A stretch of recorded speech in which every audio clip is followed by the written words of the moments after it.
महादेव। श्री शिवाय नमस्तुभ्यम। कल हमने सुना था श्रावण मास का अध्याय 2। उसमें हमने धर्म पालन के बारे में, व्रत का पालन कैसे किया जाता है, इन सब के बारे में जाना था। आज हम तीसरा अध्याय पढ़ेंगे। आइए शुरू करते हैं तीसरा अध्याय। सनत कुमार जी ने कहा, हे भगवान, आपने वर्ष समुदाय का उद्देश्य कहा है। हे स्वामिन, इससे तृप्ति नहीं हुई है, अतः आप सविस्तार कहें। सुरेश्वर, जिसे सुन मैं कृत्य कृत्य हो जाऊं। ईश्वर ने सनत कुमार से कहा, हे योगीश, जो विद्वान श्रावण मास को नक्त व्रत का कर बिताता है, वह 12 महीनों में नक्त व्रत का फल भोगता है।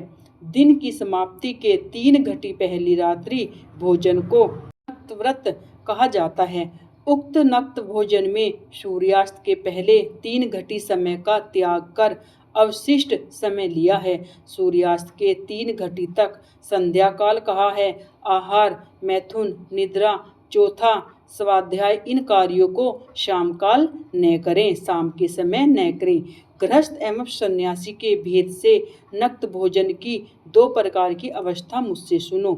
जब सूर्य नारायण के मंद होने पर अपनी देह की छाया द्विगुणित हो, उस समय सन्यासी के लिए नक्त भोजन व्रत कहा है।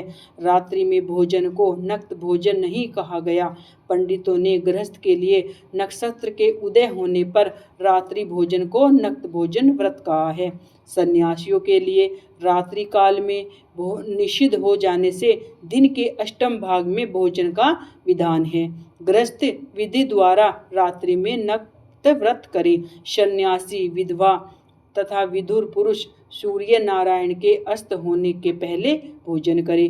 जो पुत्रवान है वह आश्रमहीन है तथा स्त्री विहीन है। पुत्रवान विधुर यदि है तो वह रात्रि में भोजन करे, क्योंकि जो पुत्रवान है वह भी आश्रमी होता है। श्रावण मास में नक्त व्रत करने वाला उत्तम गति प्राप्त करता है। पहले श्रावण मास के आ जाने पर प्रतिपदा तिथि में प्रातःकाल संकल्प करें कि हे श्रावण में 1 महीना तक ब्रह्मचर्य यह रहकर प्रतिदिन सुबह स्नान करूंगा। नक्त व्रत, रात्रि शयन तथा प्राणियों पर दया करूंगा। हे देव, यदि इस व्रतारंभ होने पर व्रत समाप्ति के पूर्व ही मर गया तो हे जगपते, उस समय आपके प्रसाद से व्रत परिपूर्ण हो। यो समय आपके प्रसाद में व्रत परिपूर्ण हो। बुद्धिमान मासारंभ में संकल्प कर नक्त व्रत करे। हे मुने, अब उत्तम लक्ष्य पूजा विधि सुनो। लक्ष्मी की इच्छा वाला मनुष्य बेलपत्रों से, शांति की कामना करने वाला दूर्वा से, आयुष की इच्छा करने वाला चंपा पुष्पों से भगवान हरि का अर्चन करे। विद्या की इच्छा करने वाला मल्लिका तथा चमेली पुष्पों से अर्चन करे। तुलसी दलों से शिव और भगवान विष्णु प्रसन्न होते हैं। पुत्र की कामना करने वाला मनुष्य कटेरी के पुष्पों से पूजन करे। दुःसौपन नाश के लिए उत्तम धान्य से अर्चन करे। देव के सम्मुख रंगवल्ली, पद्म, स्वास्तिक और चक्र आदि बनाकर विभु का अर्चन करे।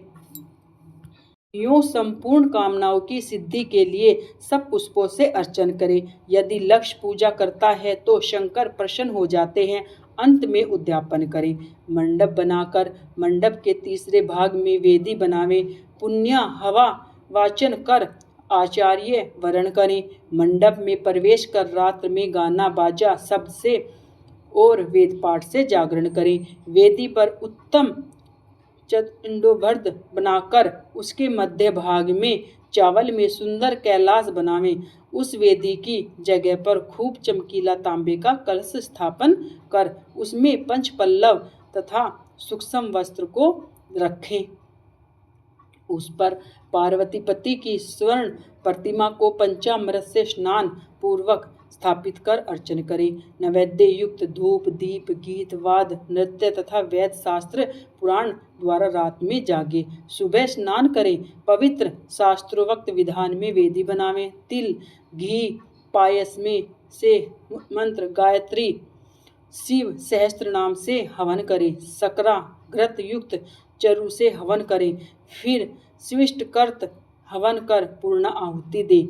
प्रातः वस्त्र अलंकार भूषण से आचार्य का अर्चन करें। ब्राह्मणों को पूजन कर दक्षिणा दे। जिन मंत्रों से उमापति की लक्ष्य पूजा की है उस चीज का दान करें। सोने की प्रतिमा बनाकर शंभु का अर्चन करें। यदि 1 महीने तक दीप जलाया हो तो उस दान में दें। संपूर्ण इच्छाओं की सिद्धि के लिए सोने की बत्ती, चांदी का दिया बनाकर गोघृत से यानी गाय के घी से संयुक्त कर दान दे। देवता से क्षमा प्रार्थना कर ब्राह्मण भोजन करावें। हे मुने, जो मेरा अर्चन करता है मैं उस पर प्रसन्न हो जाता हूँ। यदि श्रावण मास में ये कार्य किए जाएं तो अनंत फल देने वाले होते हैं। इस महीने में जो मौन व्रत ग्रहण करता है वह श्रेष्ठ वक्ता हो जाता है। चाहे वह मौन व्रत दिन रात या दिन का हो या भोजन के समय का हो। मौन व्रत में घंटा तथा पुस्तक दान करें तो सब शास्त्रों की जानकारी कर लेता है। वेद और वेदांग का प्रगामी होता है। बुद्धि में बृहस्पति के तुल्य मौन व्रत महात्म्य से हो जाता है। मौन व्रत करने वाले जीव का किसी से कलह नहीं होता है क्योंकि मौन व्रत उत्तम होता है। मास का तीसरा महत्तम अध्याय 3 यहीं पर समाप्त होता है। आपको मेरी वीडियो पसंद आई है तो चैनल को सब्सक्राइब करें, लाइक करें, कमेंट में हर हर महादेव अवश्य लिखें।